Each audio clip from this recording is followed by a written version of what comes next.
Timely. Good to see you. Nice to be here. Oh, good.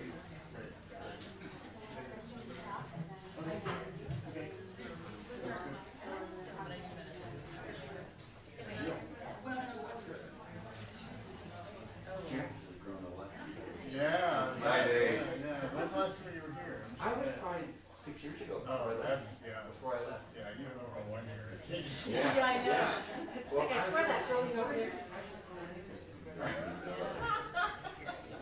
What are they doing? You be able to tell me that. I mean, it seemed like a nice idea to me, but I didn't know what it was. What they do there. Patient, yeah, another patient. Yeah, it would be a medical neighborhood. They dropped by. They moved here. Oh, They really? weren't in the close. The closest one is by my Oh, good. They had a monster.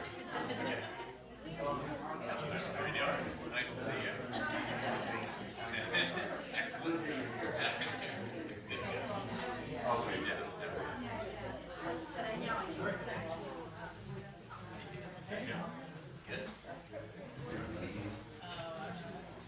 Slow your progress in any sense of the word. My hobby.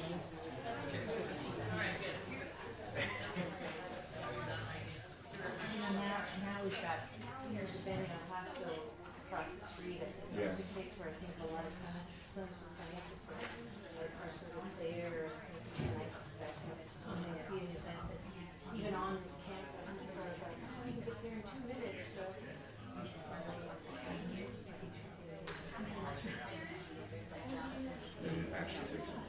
exactly. That intersection, I mean, I go through a lot of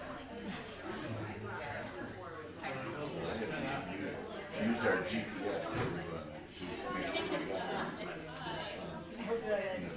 got Siri.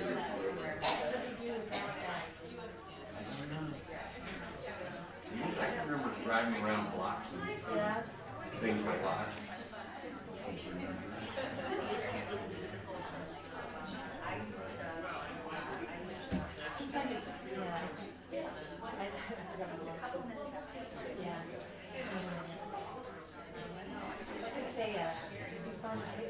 I wonder if there is research on the distribution of people in it's always funny because it's always the same patterns, you know, when you see people coming in, it's like there's the edges of the rows and the, you know.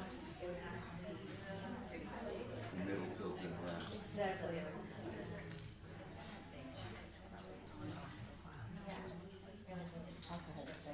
Sure. Going quiet.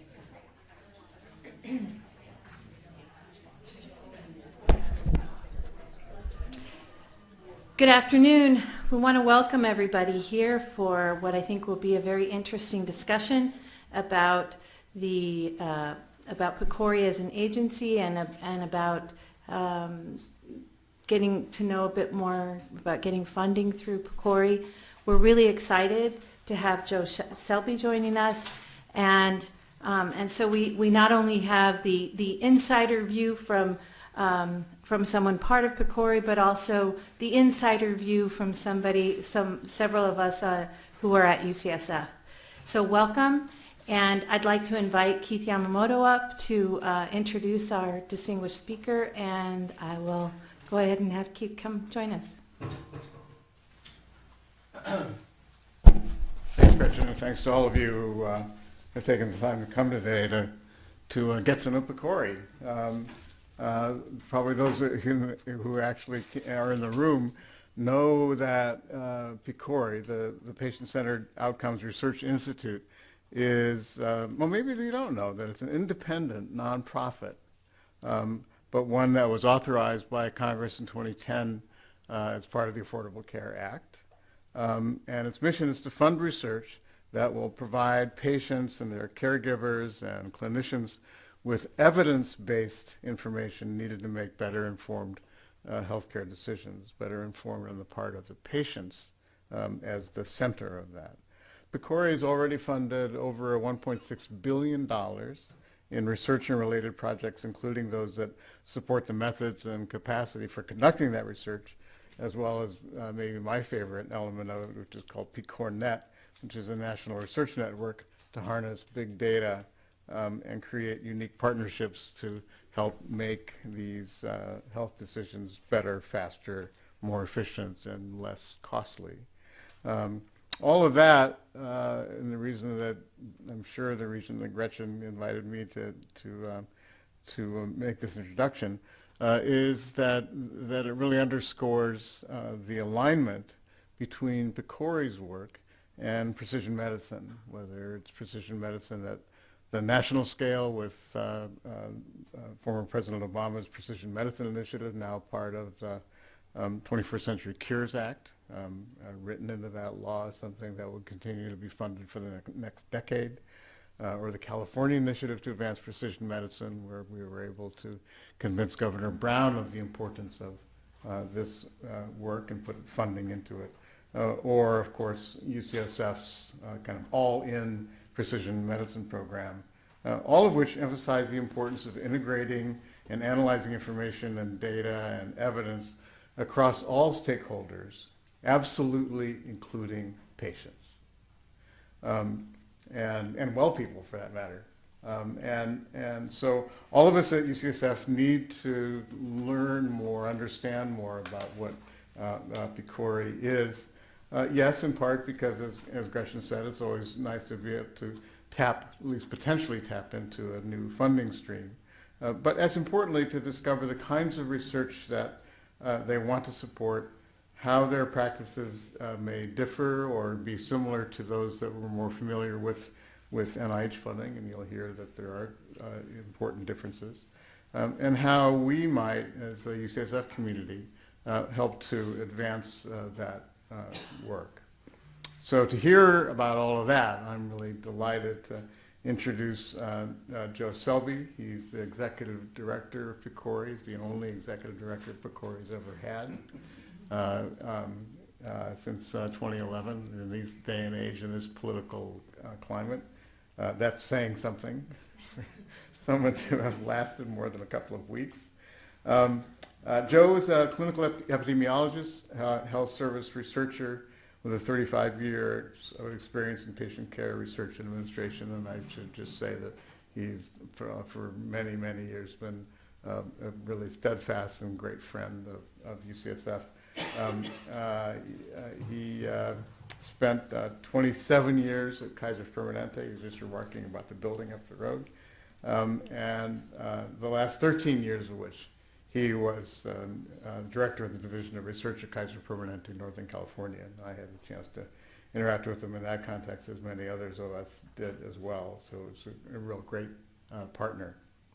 Joe remains active in research, having authored over 200 peer-reviewed articles in a range of topics, certainly diabetes, outcomes and quality improvement, effectiveness studies in colorectal cancer screening strategies, and so forth. His work both as a researcher and as an administrator has been widely recognized, including his election to the Institute of Medicine, now the National Academy of Medicine, and many other recognitions as well. So we're really fortunate to be able to get to know PCORI directly from the top, and this will be a great opportunity for all of us to learn, and I'm sure we'll enjoy it as well. So Joe, thanks for coming.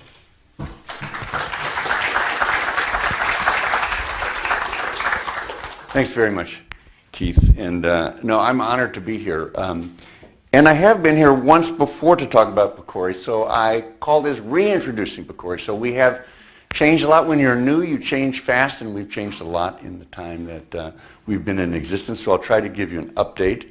And I had second thoughts when I went to the PCORI website, which I commend all of you, by the way. You can really get a lot out of that website. But the thing I was particularly curious about was how many awards had been made to UCSF. 37 awards have been made to UCSF, so I don't even know if I should even be here. I should probably be down the road somewhere in one direction or another. But it's a pleasure to be here, and I'm really looking forward to the panel to hear both the ups and downs of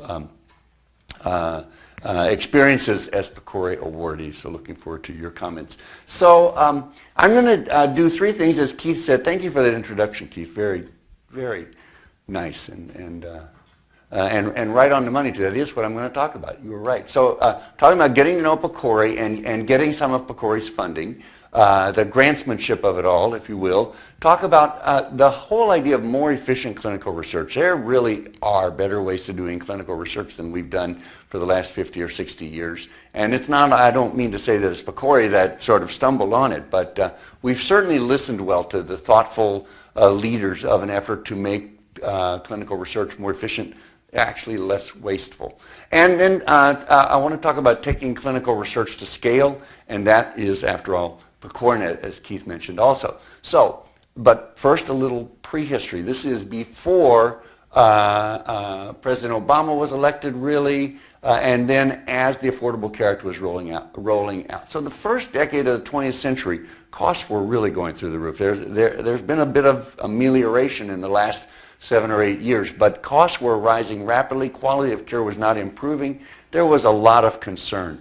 And actually, it was in the George W. Bush administration when the phrase and the thinking behind comparative effectiveness research first sort of became prominent. And people got very excited about the fact that, well, you know, we never compare treatments to each other. We get all these things approved, but we never compare them to each other. We pay no attention to what works for whom. We don't worry about the outcomes that matter to patients. And really, frankly, patients and clinicians are left with a whole lot of questions at the time that new treatments appear, whether they're being marketed or whether they're being suggested by your doctor or whatever. A little bit less than ideal evidence on which to make a choice. And sometimes those choices are very important and they involve serious consequences. So comparative effectiveness research was really captured the imagination of a lot of folks. We started doing a little bit of it at Kaiser, here at UCSF. But about that time there was an election, and the phrase death panels was coined, and it was applied to those who would do comparative effectiveness research. And rationing was said to be the ultimate goal of comparative effectiveness research. So they did not, when the Affordable Care Act finally came into existence, they did not call it the Comparative Effectiveness Research Institute of America, Syria. They called it the Patient-Centered Outcomes Research Institute, and I'm just here to say that that has made absolutely all the difference. I mean, my goodness, I did not go to Washington to do patient-centered research. I went to do CER. My first question was, how did it get this name? Nobody knew. Nobody could tell you how it got its name. We just knew it couldn't be called the CER Institute. But it has made, thanks to our board, and by the way, I should stop for a minute and say, our board also has been touched dramatically by UCSF. So our first chair was your former dean, Gene Washington, who had just moved to UCLA, and he took the UCLA job and the chairmanship of the PCORI board about the same day. So, but I had known Gene very well through the CTSA when he was here. When Gene left, guess who his replacement was? Alicia Fernandez from the Department of Medicine at San Francisco General. I should also say that on our methodology committee, we have a Government Accountability Office, GAO-appointed methodology committee with 16 of the country's experts in methods. Neil Poe from San Francisco General, right? Chief of Medicine, San Francisco General, is that basically right? Or Chief of Ambulatory Medicine? Neil Poe is on our methodology committee, so we're really blessed with having some of your senior leaders helping lead us as well. So this is what they actually said. They did say in the legislation you've got to do comparative clinical effectiveness research, but the way they wrote it was quite interesting. They said the purpose of PCORI is to assist patients, clinicians, purchasers, and policymakers in making informed health decisions through research and evidence synthesis and through the dissemination of research findings. So it's not enough to just do the research and publish it. You've got to, they actually, elsewhere it says, we have to change practice, and we will be evaluated on whether practice changed as a result of the research we did. So we worry a lot about changing practice, and I'll mention some of the things we do to see that our research does have its intended or appropriate effects. So a couple of the things that we did early on were to define what patient-centered means. We knew what patient-centered means in terms of patient care, but in terms of research, We said that it means that you aim to answer questions that actually matter to patients and or to their caregivers. And you do it as you do the comparisons, you ask the questions, you also measure the outcomes that matter to patients. So how do you find out what those questions are and what those outcomes are? That's where engagement comes in. So patients and stakeholders must be engaged as partners in the research, not just subjects. There has to be meaningful engagement between you, the scientists, and your patients and other stakeholders in all aspects, from conceiving the question, to designing the study, to looking at the survey instruments, the recruitment materials, to looking at the data, and then ultimately to help disseminate the results. And so they are required, patients, clinicians, even payers, sometimes other relevant stakeholders are required to be on the research teams that we fund. If they're not there, you're not funded. And as I said, we involve patients, clinicians, and other stakeholders in identifying questions, prioritizing them, deciding which are the most important. We do that through advisory panels and then individual topic workshops that are just amazing events. They are on our, so we call them merit review panels instead of study sections, but on our application review, there's per award, there are five people, 3 scientists, and then 1 patient and 1 non-patient stakeholder reviewer. And then, as I've already said, they've got to be on your teams to conduct the research, and then they are there to help us disseminate the findings. So stakeholder-driven research with engagement throughout to get the questions right and to make sure we measure the outcomes that matter to people.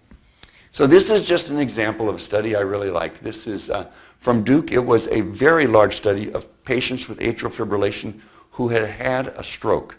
So this was the Get With the Guidelines registry. 13,000 patients with atrial fibrillation who'd had a stroke. And they sat down with a representative group of those people, and they said, so here's the question we're going to ask. Does the use of an anticoagulant after your stroke, in you folks, you guys are older, you've already had a stroke, you've got probably other comorbidities, you know, anticoagulants may have some risks. We want to know from this data whether anticoagulants are a good idea or a bad idea. So we're going to just examine the data, it's observational, and see how people did who took an anticoagulant after the stroke versus those who didn't. And by the way, our outcomes are going to be so-called MACE, major adverse cardiovascular events. That is a heart attack, a stroke, or death from heart disease. And the patient said, no, wait a minute. They said, we know that we're going to have more strokes. We know we're going to have more heart attacks. We know we're going to die. There are things worse than death. One thing that's worse than death is being stuck in a hospital. So the outcome we would like to avoid is being stuck in a hospital. So the statisticians in the group rejiggered the protocol, and they made days spent in the hospital during follow-up the primary outcome. And it turned out that in this cohort of patients, those who were on warfarin enjoyed 47 more days at home, 47 fewer days in the hospital during an average of 2 years of follow-up compared to those who weren't. So you saved almost 7 weeks of hospital time by taking an anticoagulant. Of course they had fewer MIs, of course they had fewer strokes, and they didn't die as much. All 3 of those were in favor of warfarin too, but the big news was that a patient-relevant outcome, days spent in the hospital, was remarkably lowered by the use of warfarin. So you think about it, that's a better, it's tough to get patients to go on an anticoagulant. This may well be a much better inducement than you'll avoid a stroke or heart attack. These people were, by the way, 80 years of age, 82. So now, this is an important slide. It talks about both the evolution of PCORI, and it also talks about the kinds of funding we give. And we have, for research awards, we have 3 types of funding. Beginning at the very first funding we had was called broad funding announcements. They started in 2012. The investigator could initiate the topic. You could bring any topic. You just had to prove to us that it was a patient-relevant topic. You had to show that you were engaged with patients and you had clinicians involved. It had to be comparative effectiveness research. And we would give up to $1.5 million direct costs over 3 years, a lot like an R01, size-wise. And we've probably given out 250 of these now.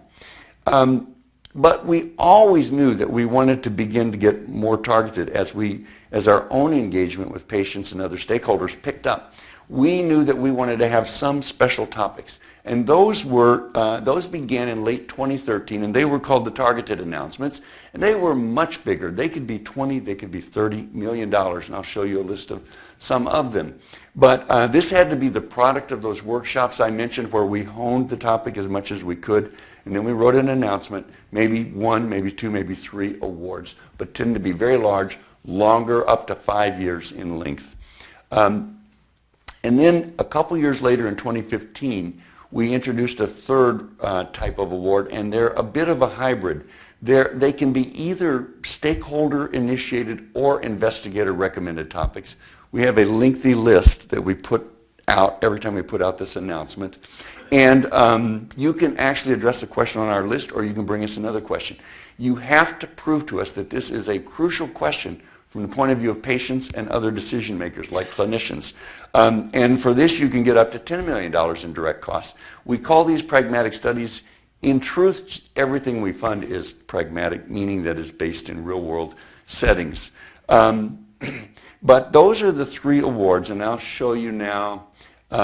First of all, I'm going to show you, and I just made this slide, so I've never really shown this before, and in the process I realized it's a little bit tough, but this is what we do. So for the broads, there is an announcement.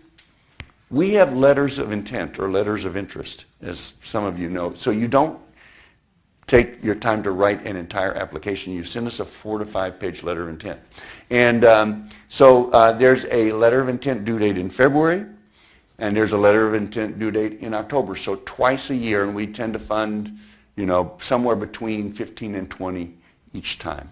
And these are the broad awards, those $1.5 million size awards. Some of them can be a little bit larger now. You can talk to our staff and get permission to apply for something somewhat larger. The pragmatic clinical studies actually come along 3 times a year. So about 6 of them we fund 3 times a year, up to 6, 3 times a year.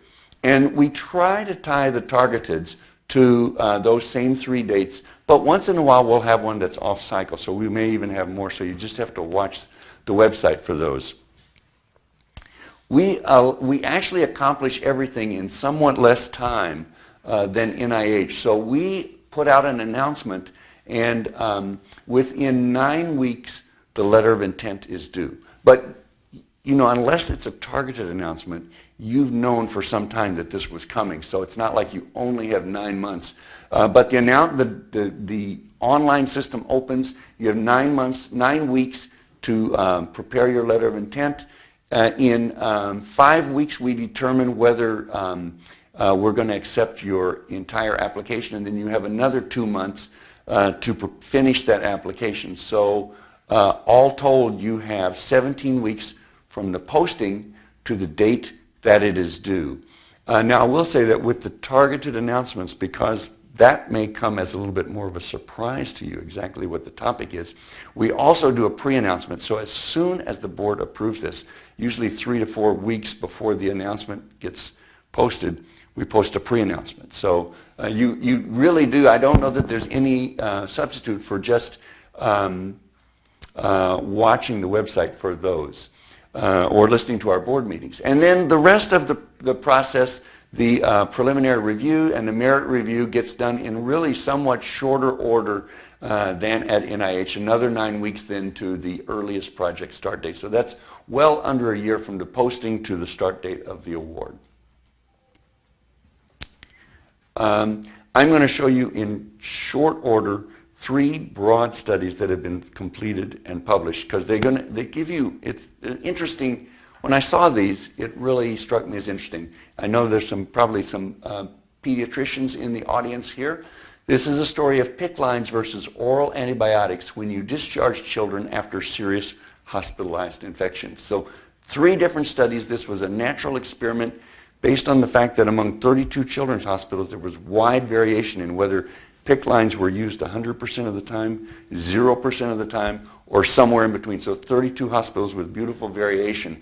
Preliminary small trial in Europe had suggested that you don't really need to stick one of these intracardiac central catheters into a kid and send them home and have the parents trying to keep the kid from bending her arm, clotting, or infecting, or breaking off the PICC line. So in each of these, it turned out that the recurrence of infection was as low, in one case significantly lower, in the oral antibiotic group than in the PICC line group. And 16% of the kids with PICC lines were readmitted either to the emergency room or the hospital, 0% of the kids on oral antibiotics. So this was a very nice example of a study that had a very patient-centered set of outcomes. How did your children do at home? Also, did you have to go back to the hospital? If you wanted, you could add costs to it, both costs to the parents and costs to the delivery system for the visiting nurses that had to go out there every 2 to 3 days to check on the IVs in these kids. And if you asked the kids, they were much happier without the PICC lines in as well. So that's one nice study. This is a second. This is from the Mayo Clinic, and this is about the use of shared decision making in patients who are at low risk for chest pain after coming to the ER, having an MI ruled out. Question is, the question was, do you want to be admitted overnight and have your workup in the morning, which a lot of hospitals really promote, or do you want to go home and come back in 2 or 3 days? These were people who were known to be at low risk. And so what was done was a shared decision-making tool was created and given to one arm of the trial. The other arm just had a discussion. And a dramatic reduction in staying overnight in the hospital was effected by showing people their statistics, their risks for having a heart attack before they got their workup. So many more people, I think it was like 52% in one group and 25% in the other, stayed overnight with no differences there were no adverse effects in either arm of the study. So just showed that a shared decision-making tool could safely help many patients understand the situation better and make a decision to stay out of the hospital. And we're now funding a decision and implementation study, actually both of these studies, and the third one is the same case. I want to say to you that have awards now, we've now implemented dissemination implementation awards that you can get once your final report is in and approved. So you can get new money to disseminate and help to implement your study. Here's the third one. This is a long-standing question about whether type 2 diabetes patients not on insulin should get glucose self-monitoring, the costly finger stick strips, glucose strips. This was a sizable randomized trial with 3 arms. One was essentially no self-monitoring of blood glucose, no finger sticks. One was once daily self-monitoring of blood glucose, and one was the once daily self-monitoring with enhanced patient feedback, with advice and feedback. Absolutely no difference in these 3 groups in outcomes at 12 months. So no differences in hemoglobin A1C levels, no differences in quality of life, no differences in adverse effects. There were some very modest differences early on, like at 3 to 4 months, the people who got the self-monitoring of glucose with feedback did better, but at 52 weeks, they didn't do better. So in all 3 of these studies, patients and clinicians had been heavily engaged. So the investigators did not say, absolutely never do SMBG. They said these data should be added to a shared decision-making process. Some patients may still wish to try SMBG, but it's likely to reduce the use of SMBG by decreasing physician enthusiasm for it, which is probably appropriate. For most people, it doesn't look like there's a benefit. There may have been at least a transient benefit for some, and maybe some could actually be coaxed and coached to stick with it for a while longer. The reason I show these 3 studies is because I take you back to that first slide about why did they create PCORI. Some people thought PCORI was going to be a massive money saver. We were going to go after high-cost drugs and high-cost procedures and show they were no better, and insurance companies wouldn't have to pay for them, and that's the way we would save money. Well, we do have some studies about very high-cost drugs and very high-cost procedures. The truth is, our story today is comparative effectiveness research is probably not the exact answer for dealing with high-priced drugs on day one. Some kind of a policy, some kind of a coverage with evidence development, or some type of policy is actually necessary. We have a very hard time funding these studies oftentimes, because the question comes up, who is actually going to pay for the high-priced drugs in the intervention arm? Oftentimes the manufacturer is not interested, and the payers are often not interested as well. So, but the point is, a lot of these basic pragmatic questions actually do wind up saving money. I mean, patients and clinicians ask about things that waste time and money. And so a lot of our studies actually do have that quality. We, as many of you know, we fund studies in 5 priority areas. That first one is kind of the classic CER, prevention, diagnosis, and treatment options, improving health systems, communication and dissemination. A lot of shared decision-making in here. We're big on shared decision-making. Addressing disparities is a particular type of comparative effectiveness research.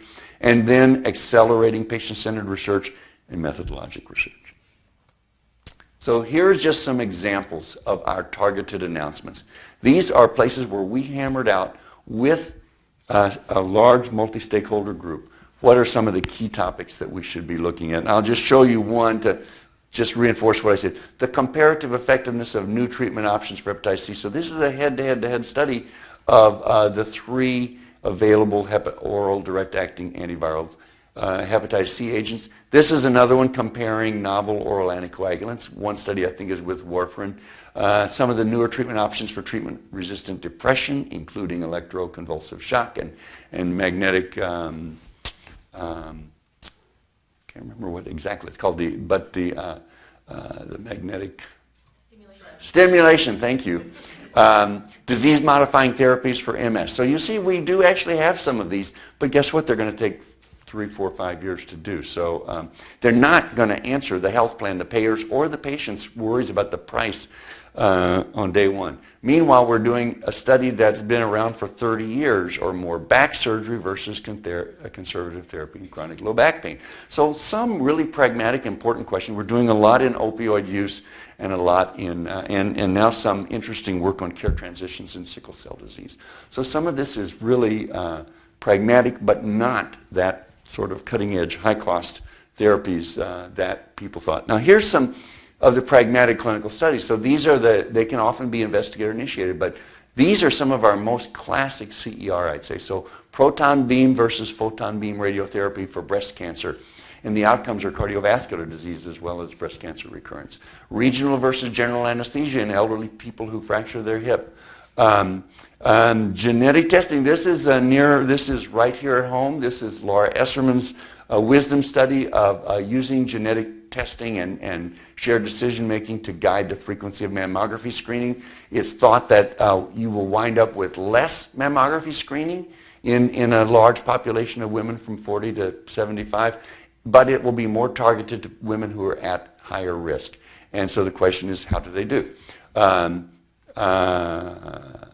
The alternative approaches to telemedicine, we have a very big portfolio in that. And this one is for behavioral health care. Here's some recent ones, and I think they seem to be taking a turn toward even more practical questions, even you might say smallish questions, but people don't have the answer.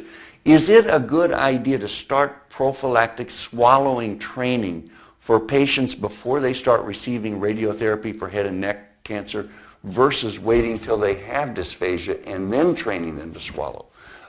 Or this one, home versus office-based narrowband ultraviolet phototherapy for treatment of psoriasis. A lot of people like to avoid drugs with psoriasis. Ultraviolet therapy can be effective. Coming into the office to get it all the time is not very convenient. So this is a trial to see whether it can be safely and effectively administered at home. School-based caries prevention and comparison of 2 types of antiseptic skin solutions in surgical repair of fractured extremities. So really, nuts and bolts, practical questions. I just want to say that we have also just issued a new announcement where you can apply to do an intervention that is a shared decision-making intervention on PCORI findings. So a lot of our findings do lend themselves not to a change in policy or a change in coverage, but to better shared decision making. And now we have an award that goes with that. And this will be repeating every 6 months. And it doesn't have to be just a PCORI finding. It can be other findings as well. So I want to say a word. Keith mentioned precision medicine, and it is true that we are very dedicated to precision medicine, and we think comparative effectiveness research has a lot to do with that. So this is from the legislation, and you might be surprised to see something like this in a piece of legislation, but it says that PCORI's research will be designed as appropriate to take into account the potential for differences in the effectiveness of healthcare treatments, services, and items in various subpopulations, such as those defined by race, ethnicity, by gender, by age, or groups of individuals with different comorbidities, or genetic and molecular subtypes. So there you have, the invitation to do precision medicine, to look for treatment heterogeneity. And we actually require everybody who applies to talk to us about treatment heterogeneity. It's not always genetic. It may be sociocultural. It may be comorbidities. It may be age. It may be underlying risk. But we expect you to address treatment heterogeneity. So here, if you want to get PCORI funding, you have to use Grantsmanship just like you do with NIH or anybody else. But it is a little different style. So we want you to start off by describing why the question that you're studying is so important to patients and clinicians. What is the information gap, or what is the decisional dilemma that patients and their clinicians face? So it's a little bit different. We are so concerned with answering a question that will change practice. We are not interested in a highly interesting study that is bound to find something that will lead to another piece of research that will grow our knowledge. It's just not our job. It's expected that you will either cite a systematic review of the available evidence, which helps see the gap, or you'll tell us that a systematic review has not been done. You really have to detail the engagement and sell that. This is grantsmanship, but it's also, we're pretty good at teasing out the serious from those who are kidding. So involve patients, involve physicians, involve organizations. Patient organizations is a great idea. Physician organizations, health plans, delivery systems, all of those folks, advocacy organizations. Any of those may be the best strategy, but involve them in shaping the question and in all aspects of the proposed research. Detail, if you're doing a real-world study, and especially a trial, detail the support of the delivery settings where the research will take place. And I will say, talk to us as much as you can about your capacity to recruit. About 70% of our studies turn out to be randomized trials. So our recruitment is really something we worry about a lot. And some people are sure they're going to be able to recruit well, and they don't do so well. So we're getting increasingly critical about that. Speak to the potential role of engaged partners in disseminating findings. How are they going to help you get the information out to implementation if the findings warrant it? And finally, be sure to address those possibilities of treatment heterogeneity and propose formal methods to test for treatment heterogeneity. So those are ones I can think of as kind of different from NIH. Of course, you have to have good methods and describe those. Preliminary studies are important preliminary data, maybe not quite as important as in NIH. Okay, so these are just a few slides on some really interesting work that has been done over the last few years. This is the first of a series of 5 papers called Research, Increasing Value, Reducing Waste, that was in the Lancet in 2014, January 2014. How to increase value and reduce waste in research. And if you haven't read it, I would really commend you to read it. There's one person in here, John Ioannidis, who also happened to be on our, right down the road at Stanford now, happened to be on our methodology committee. And I think that PCORI appeared just as these people were undoubtedly meeting to discuss how you avoid waste. And a lot of this made it into our practice, and it's very nice. So they say, get the research question right. It's a little bit messed up here, but get the research question right. Involve the end users in the research. We do that. Be transparent in how the questions were chosen. We do that. carefully assess what's already known and require systematic review, and assess what is already funded. Now this next one is make full protocols, analysis plans, and raw data publicly available. And we do that. We require posting on our website of the protocols at the end of the study. Avoid conflicts of interest, that's their language. We certainly subscribe to that. Use appropriate methods for minimizing bias. And something happened to this slide. It's not quite all on there. Reward reproducibility practices with funding and academic recognition. Make the research results available.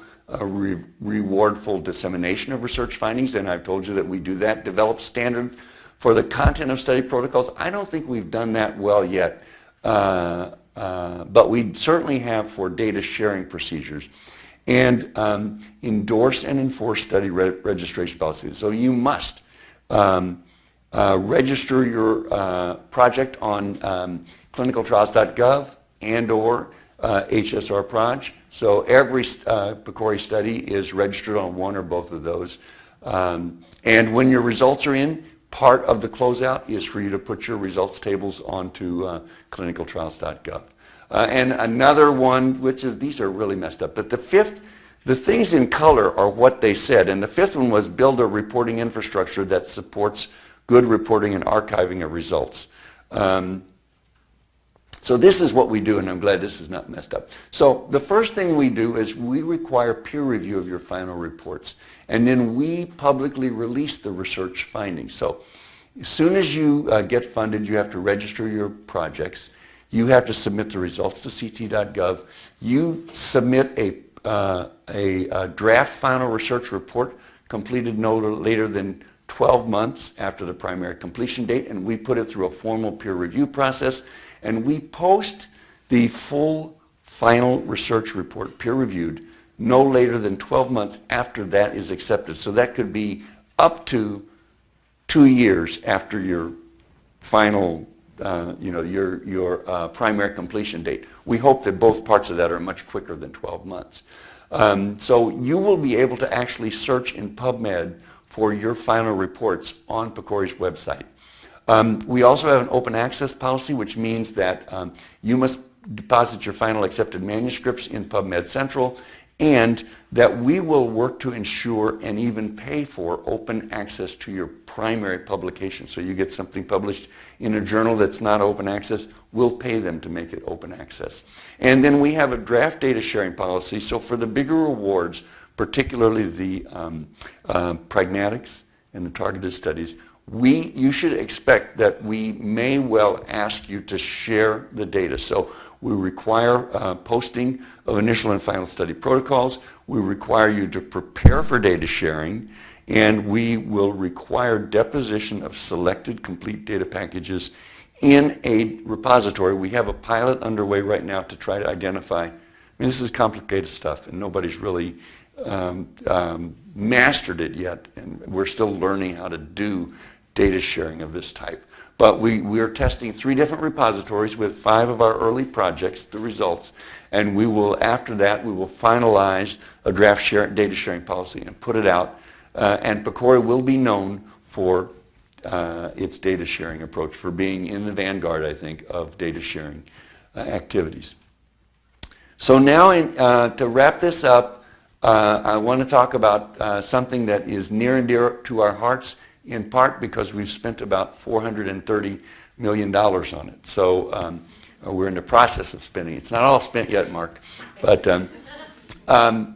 CoreNet was set up to make it faster, easier, and less costly to conduct clinical research. And I emphasize both big observational or big data studies, but also randomized trials, real-world-based randomized trials.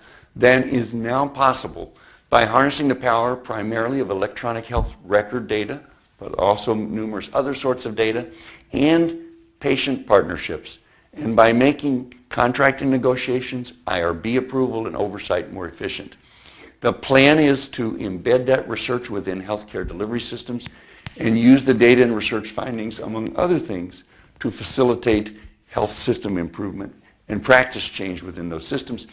And in the process, and this is kind of the bold, ambitious, audacious part, transform the culture of clinical research from a culture that I grew up in, many of us grew up in, of researchers acting as entrepreneurs, to one that is driven by researchers acting in collaboration, sharing data, and being concerned about the needs of patients, clinicians, systems, and patients. So this is a genuine culture change, and it's not completely effected yet.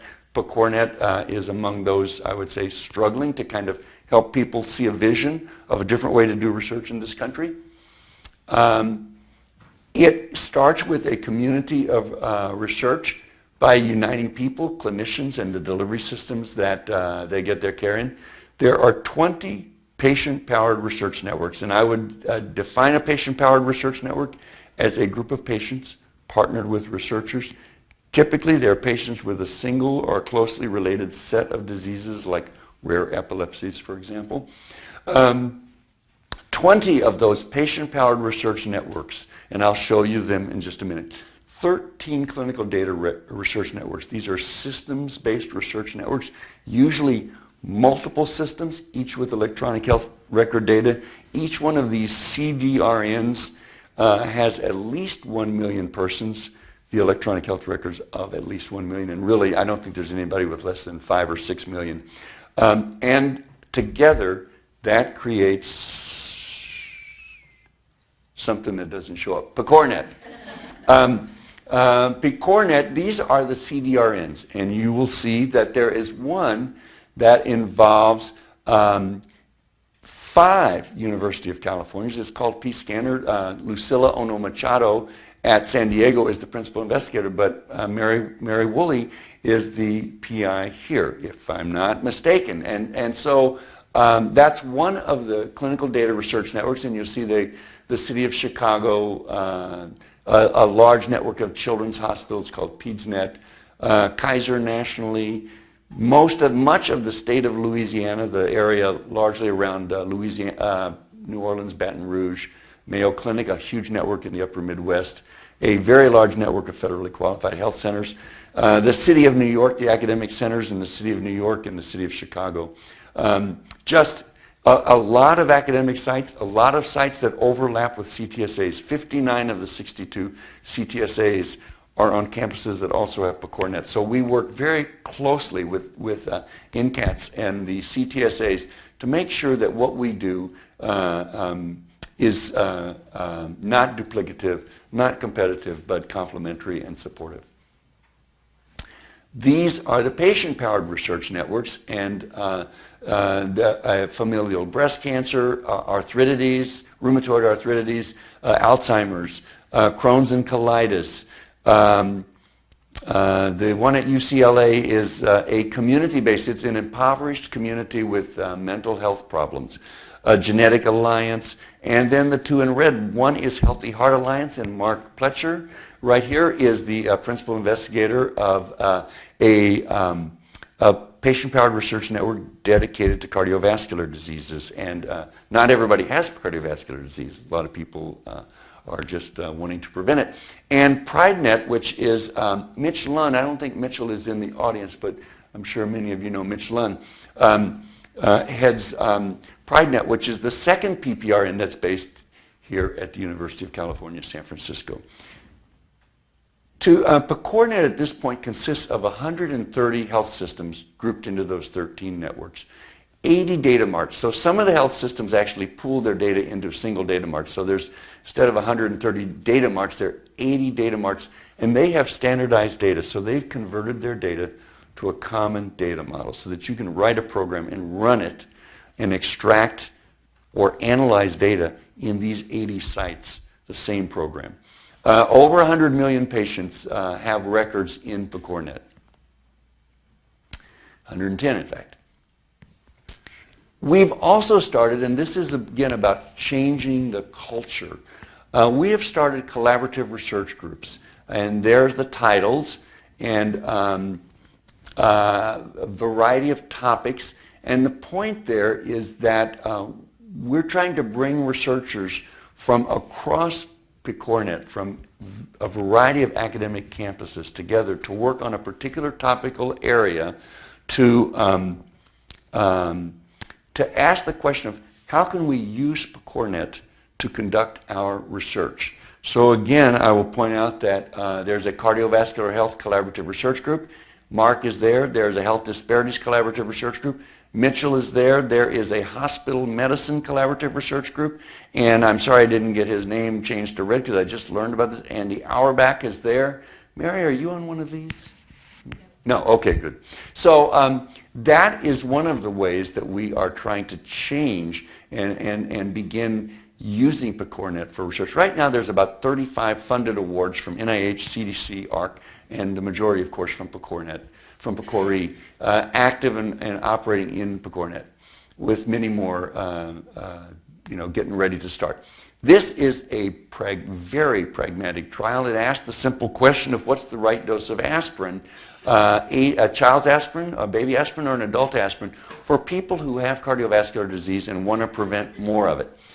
So secondary prevention. So it aims for 20,000. They have now recruited 5,000, and they did that almost exclusively through electronic contact, using patient portals and emails. The consent was done online. Treatment assignment was done online. So a new way of doing an efficient trial. We will hope that it makes it to 20,000, but a very practical question of which there are gazillions that has just never been answered. We all know you're supposed to take an aspirin, but 2/3 of people take an adult aspirin, 1/3 take a baby aspirin. The guidelines mostly say take a baby aspirin, no one knows. Okay, and in closing, I'll just say that many of you know that PCORI does not know its future beyond 2019. Anything we funded, we will continue to exist, and we will close out our funding if we are not renewed by Congress. We're hopeful that we're going to be renewed. We're working very hard with a wide range of stakeholders, but it's a big decision, and it depends on who's in charge in Congress to some extent, maybe in 2018, 2019, when the question actually comes up. But as I said, we're optimistic, but we are not stupid. So we told PCORI, look, we put $450 million into you. We don't want you to go out of existence as soon as our pipeline stops. So come up with a sustainability plan, and they did. They created a not-for-profit corporation called the People-Centered Research Foundation, and that's its mission. It basically is a not-for-profit that exists beside PCORNet. We don't know whether the name of PCORNet will someday change. PCRF's name may someday change. This was rather hastily put together, but I'm really happy to say that it has got an absolutely powerhouse inaugural board of directors with Rob Califf, who just ended his tour at the FDA, is down here with Verily now half of his time, and half of it still at Duke. He is the chair of the board, and he is passionate about this. Richard Bankowitz, who is from America's Health Insurance Plan. So we really need health plans to be active supporters of this. Josie Briggs, who is at the National Center for Complementary and Integrative Health, NCCIH. Mark Boutin, from the patient representative from the National Health Council. Donna Cryer, another patient representative. Two representatives from the pharmaceutical industry, two really prominent, thoughtful scientists, Craig Lipset from Pfizer, Joanne Waldstreicher from Johnson & Johnson, and Reed Tuckson, who was for many years the head of United Health, another health plan representative. So really a stellar group who's not going to mess around. They really want PCORNet to survive and thrive. And I should say that PCORNet is not going to do this all by itself. This is a schema that appeared in the New England Journal about 6-8 months ago. Again, Rob Califf was the primary author, but everybody in Washington, D.C. was a co-author on it, including me. And this just basically says that we need to build a national evidence generation infrastructure research. And you can do it with electronic health records from PCORNet. claims data from Sentinel. By the way, we partner very closely with a massive claims research network called Sentinel, which is stood up by the FDA. Registries that already exist are very natural partners with CoreNet and Sentinel. And together this creates a national resource which can grow. We can add other hospitals, other systems, other health plans, and it can be used by everybody from the FDA, who uses Sentinel, to FDA and industry, to NIH and industry for doing clinical research. This is medical product safety, to PCORI, NIH and industry for doing CER, to CDC for doing public health surveillance. So we have projects like this. We have projects like this funded by NIH. We have projects like this with the FDA, and we're working to get some launched with industry, and we certainly have projects like this. And we also see health plans themselves use it, and systems using this to address their questions. So to wrap it up, what is PCORI trying to change? How is research changing in the 21st century? Well, we're changing who's on the research team, adding patients and other stakeholders, especially clinicians. I think it's really essential that non-research clinicians get into the research game to the extent of at least expressing their questions and telling you whether the answers would mean anything to them. The kinds of questions that are getting asked, to moving toward questions that matter to patients, caregivers, clinicians, and systems, questions whose answers are likely to change practice, how the data are analyzed, moving toward a more personalized approach, paying attention to differences in treatment effectiveness in patient subgroups, pushing that data farther than we've pushed it in the past, way beyond what the average differences are. The speed of implementation, hopefully down from 17 years, the proverbial 17 years, to a much faster, hopefully by 2019. And then the role of the researcher, from entrepreneur to team member. So I will just say, again, I've already said this, visit our website and look for funding opportunities, and visit that often. Also get involved. Think about joining our merit review panels as a scientist member. People who do, I think, actually do say that they have a lot of fun and that it's very different than NIH awards. So I'll stop. I think I have a few minutes for questions, and then we're going to have our panel. So thank you very much.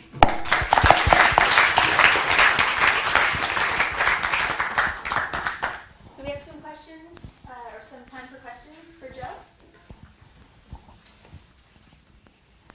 Page behind you. So much. I work over at the Department of Global Health Sciences, and I'm wondering if you fund any international opportunities. And it's a good question. So you'll know that, and you'll know that Congress knows that this was set up to meet the needs of the U.S. healthcare system. But we have never said that we fund only U.S.-based entities.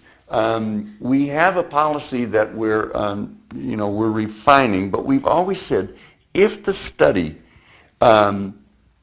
addresses a question that is completely relevant in the U.S., and particularly if it can't be done as efficiently in the U.S., and or if it involves a U.S. partner, but it really needs an international team, because let's say it's a rare disease and you really need an international scope just to get enough cases, we will fund international studies. So I'll tell you one study, a very large head-to-head study in multiple sclerosis agents is funded in Italy, Prime in Italy. I think they have a U.S. component. But we're not going to study, probably tropical diseases. Probably not that. So as an add-on to that, my second question is, do you tend to ever fund any of the softer science? So we work in social science, and we're working specifically on a project in India and Kenya right now. It's already funded, but just sort of thinking about the future based on improving patient experience in their delivery and reproductive health experiences that women are having. So how do we improve person-centered care? So we're not looking at clinical outcomes, we're looking more at behavioral, what we call softer science. Do you tend to fund that type of research? I would say only in the context of a mixed method study. So we will sometimes fund some qualitative research that builds an intervention or an instrument, and then we fund a randomized trial with clinical outcomes Right. With to clinical. see if that worked. Okay. And so then there's, there's 2 sets of research findings to report. That's really helpful. Thank you so much. Okay. So Joe, one question I had is you referenced the committee